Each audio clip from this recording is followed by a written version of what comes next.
Mes chers frères et sœurs, paix et bien dans le nom de notre Seigneur Jésus, une seule chose je nous propose aujourd'hui pour notre méditation. La reconnaissance de soi ouvre les yeux du cœur et tue les yeux du visage. Dans la première lecture, saint Paul annonce dans son épître aux Romains qu'il est serviteur de Jésus-Christ, appelé à être apôtre, mis à part pour l'évangile de Dieu. Mes chers frères et sœurs, arrêtons-nous d'abord sur l'expression appelé à être apôtre. En effet, nous le savons bien que les apôtres, il n'y en avait que 12 et le reste n'était que les disciples. Car apôtre, apostolos du grec dérivé de l'hébreu chalia, est un envoyé plénipotentiaire, c'est-à-dire celui qui a plein pouvoir pour l'accomplissement de la mission du Christ. Les 12 ont été investis pleinement de la mission du Christ le jeudi saint. D'où les 12 avaient un rôle unique à jouer au sein de l'Église primitive. Ils étaient les premiers messagers de l'Évangile et devraient poser les fondements de l'Église. Nous le savons aussi que Judas étant perdu, c'est Matthias qui fut désigné pour le remplacer. Et le critère était celui d'avoir suivi Jésus depuis le baptême de Jean jusqu'à l'Ascension. Acte 1, le verset 20 à 26. Or, Paul n'avait jamais vu Jésus. Dire donc qu'il est appelé à être apôtre est prétentieux de sa part, car il outrepasse tous les critères pour être apôtre et se met au même titre que les 12. Mes chers frères et sœurs, cette prétention de Paul, c'est ce que nous avions appelé la reconnaissance de soi. Savoir reconnaître d'où on vient et comment l'on a fait pour devenir ce qu'on est. Ce n'est pas un manque d'humilité, mais la vraie preuve même d'humilité, puisque l'humilité, la vraie humilité, c'est savoir s'apprécier à sa juste valeur. Paul était conscient donc de ses richesses culturelles et spirituelles qu'il regorgeait pour aider le peuple de Dieu.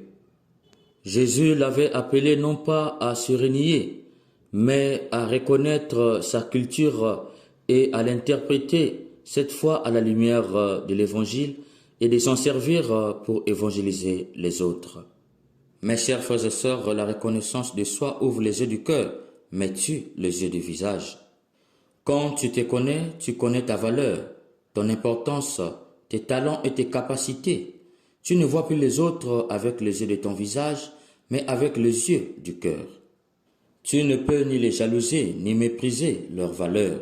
C'est pourquoi Paul, qui est juif, ne voit plus les peuples romains comme les mal-aimés, mais les bien-aimés. Et ceux qui sont appelés à la sainteté comme tous les autres. Paul ne les voit plus sur leurs défauts et leurs faiblesses, mais plus sur leurs forces et leurs qualités. Il s'appuie sur ce qui est essentiel à chacun d'eux, les valeurs. Voilà où nous conduit la reconnaissance de soi. C'est la même chose dans l'Évangile. Les contemporains de Jésus demandent les signes pour croire. Ils renversent la pyramide. Au lieu de chercher de voir avec les yeux du cœur, ils cherchent de voir avec les yeux de leur visage. Jésus ne vient pas leur demander de renier leurs propres valeurs. Comme Jonas qui avait invité les Ninivites à reconnaître et à respecter leurs propres valeurs, Jésus fait la même chose avec ses contemporains.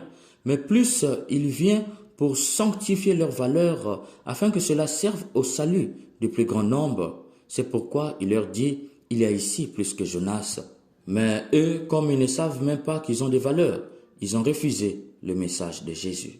Ils cherchent les signes pour les plaisirs des yeux. Or, on ne voit bien qu'avec le cœur. L'essentiel est invisible pour les yeux. Et pour voir clair avec les yeux, il faut la reconnaissance de soi.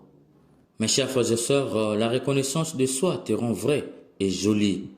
Pour mieux déterminer la maturité d'un homme, il suffit d'examiner dans quelle mesure il sait reconnaître ce qu'il a comme valeur. À celui ou celle qui manque la reconnaissance de soi, la confusion est son expression.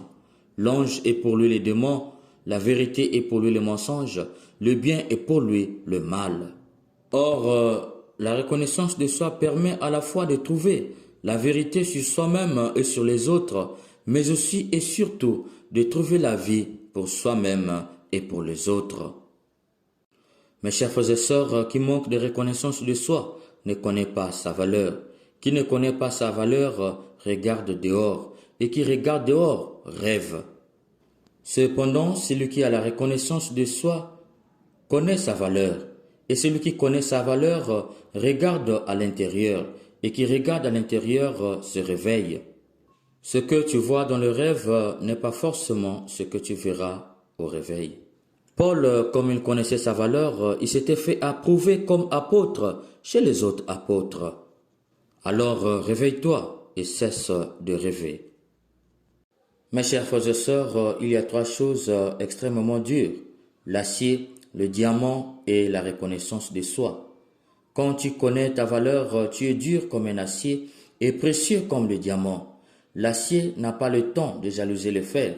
Le diamant non plus n'a pas le temps de désapprécier l'or.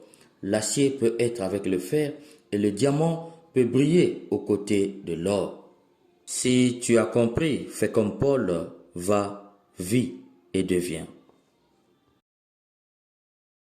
Je te